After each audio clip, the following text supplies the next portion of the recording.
This is the first vlog that I'm doing that I actually don't have a hat and a ton of hair, so I found that kind of funny. The other two, or three, I have a bunch of hair and a hat. So the the chapter that really interested me was advertising. How, of course, we watched the film, about 45 minutes of advertising, which was a little politically skewed and public, I guess, in a public relations aspect as well.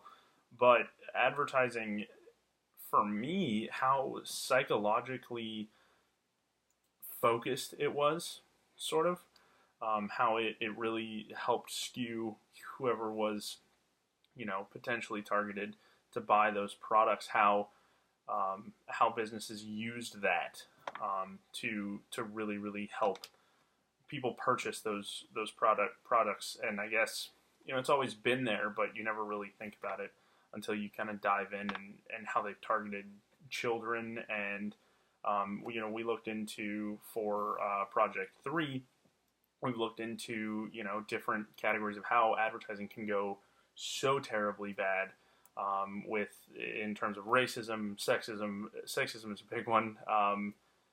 The just the overall content, how sex is used to sell products, how things are so, you have a niche market and you just dive in on that. And that was the kind of thing that interested me in terms of advertising, of how they used the psychological aspect to sell a product. Like, you can't just go out now and have a catchy tune. You have to think about how you're selling the product, and it's slightly scary. But the other interesting thing is, for me, was how public relations, a lot of businesses contract people out to do that sort of thing. I looked into it myself, and they actually have full-fledged businesses that just do that for other businesses, which I found kind of interesting. I always thought that businesses would have their own public relations department, but that isn't always the case. Bigger companies will have just little contracts or subcontractors that focus primarily on